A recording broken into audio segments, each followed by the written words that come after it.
ายดีจีนสบายดีเอื้อยเมโซลี่ดีใจเด้อที่ได้มาแวะแล้วก็ขอสัมภาษณ์เลยโดย อยากถามว่า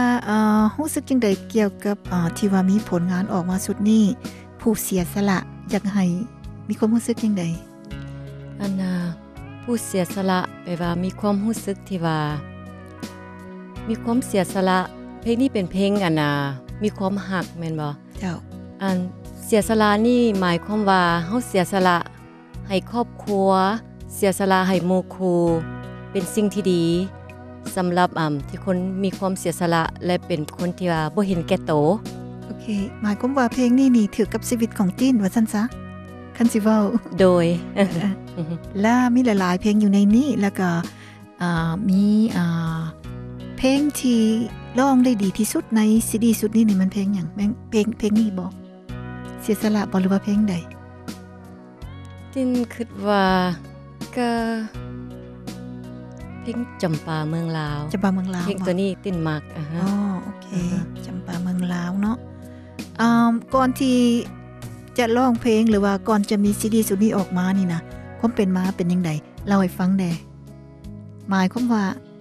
เคยคิดบ่ว่าเคยฝันว่าอยากเป็นนักร้องแบบprofessional ว่าซั่นซะหรือว่าคิดว่าลิ้นอัดมาให้เป็นซูเวเนียร์บ่เป็นกิฟต์ให้หมู่บ่หรือว่าตั้งใจแบบใดหั่นอยากให้จีนเว้าความรู้สึกให้ฟังความรู้สึกของติ้นนั่น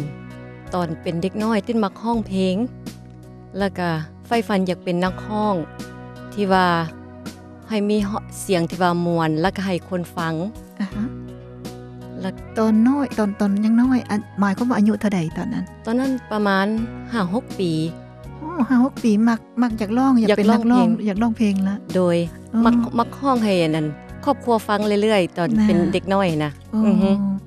ไปโรงเรียนได้ร้องเพลงบ่ไปโรงเรียนก็ได้ร้องเพลงอยู่โดยแล้วบัดนี้นักร้องที่ว่าเฮามักแล้วเฮาอยากร้องคือเพิ่นตอนนั้นแม่นไผจื้อบ่ตะกี้แม่นนักร้องที่ว่าสมัยตะกี้ติ้นยกร้องม่วนคือนักร้องเพิ่นชื่อคันตะวานบ่เอ้ยคันตะวานแม่นละเสียงเพิ่นม่วนติ้นมักเสียงเพิ่นแล้วบัดนี้มีโอกาสมาร้องเพลงแท้ๆตอนใดติ้นมีโอกาสมาร้องเพลงแท้ๆตะกี้ก็มีวงดนตรีครอบครัวร้องม่วนไปนำกันแล้วก็บ่ได้จริงจังหยังบ่ได้การร้องเพลงก็ร้องไปฮาวร้องไปหั่นแหละจนมาห้องน้ำไอ้กายสิทธิ์บอกว่าสิมีเพลงให้ห้องแล้วก็ออกDVD ติ้นจึงมาตั้งใจห้องเพลงเพราะว่าเพิ่นเป็นคนที่ว่าแนะนำแล้วก็บอกวิธีว่าเฮาห้องเพลงจังได๋เยือดห้องเป็นเสียงจังได๋วิธีเทคนิคห้องเพลงนะเฮ็ดจังได๋มึงจึงสิห้องเพลงม่วนติ้นก็ต้องได้มาเรียนฝึกฝนกับเพิ่นเป็นผู้บอกติ้นใช้เวลาโดนบ่ก่อนที่สิร้องออกมาเป็นซีดีเป็น DVD ใช้เวลาดนเพราะว่านะห้องออนสเตจนี่มันแบบธรรมดานะแล้วก็แล้วไปแต่ว่าห้องเข้าห้องอัดวิดีโอแม่นห้องอัดเสียงนี่มันจะต้องใช้เวลาที่ว่าเฮาต้องเข้าใจว่าเพลงนี้มันเป็นเพลงหยังเข้าใจดนตรีแล้วก็ต้องแอบห้องซะก่อนจึงสิมาห้องอัดได้บ่แม่นว่าติ้นคิดว่าแต่ละคนเขาเจ้าห้องเพลงนะเวลาจะอัดเพลงบ่แม่นเข้าไปบัดเดียวแล้วห้องได้โลดเด้เขาต้องแอบฝึกฝนซะก่อนเพลงนึงต้องใช้เวลาดนเติบสิห้องได้ส่วนสิว่าดนตรีเสียงน้ำประกอบกันว่าซั่นซะแม่นให้เฮาเสียงเข้ากับดนตรีเฮาต้องฮู้ดนตรีว่ามันเป็นจังได๋เฮ็ดจังได๋เสียงมันจึงสิเข้าไปในดนตรีแล้วก็เยื่อนเสียงจังได๋แล้วก็ความรู้สึกเข้าไปในเพลงมันจึงสิม่วนแล้วบัดนี้ถ่ายทำนี่มันโปรดักชันของมาลาโปรดักชันเองถ่ายทำเองเนาะโดยแม่นมาลาโปรดักชันเป็นคนถ่ายทำเองโดยตอนไปถ่ายรูปประกอบนี่เด้มีปัญหาบ่คิดมันยากบ่ที่ว่าถ่ายแล้วเพื่อว่าสิมาประกอบหั่นน่ะถ่ายรูปมันน่ะยากบ่ยากโดยเพราะว่าบ่เคยเฮ็ดเป็นคือทำอีกยากหลาย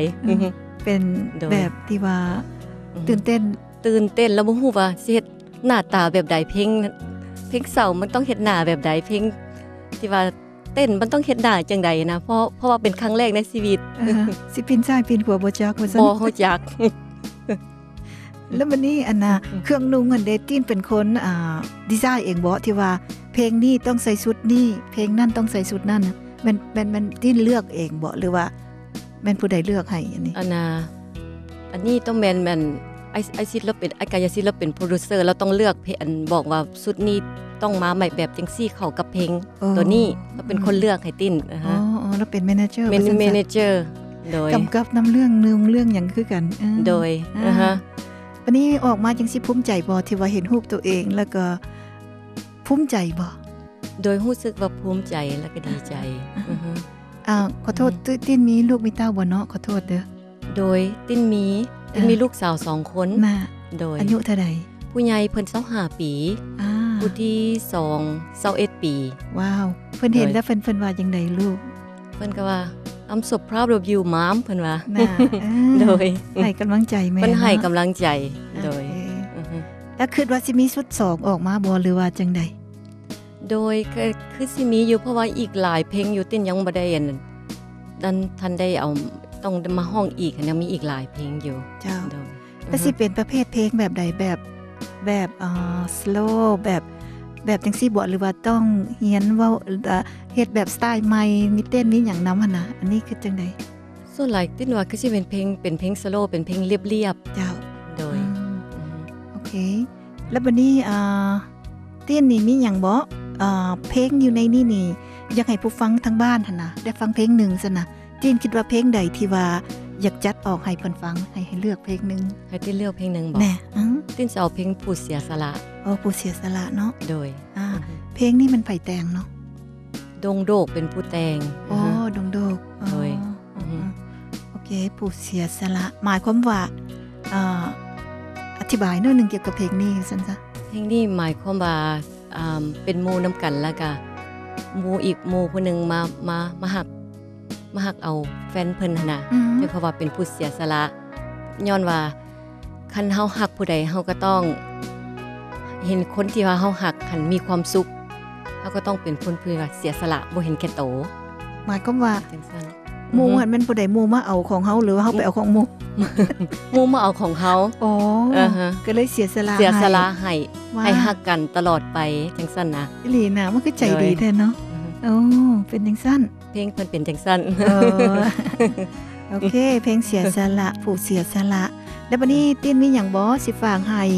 แฟนเพลงที่ว่าในนามที่ว่าหาก็เป็นน้องใหม่ว่าซั่นซะมีหยังฝากให้ผู้ฟังทางบ้านแล้วก็แฟนเพลงให้เชิญเลยติ้นก็ขอขอบใจน้ำมันหมดทุกคนแล้วก็แฟนเพลงทุกคนที่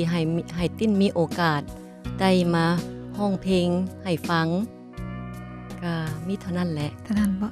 โอเคขอบใจโชคดีเด้อขอบใจเมเซอรี่โอเค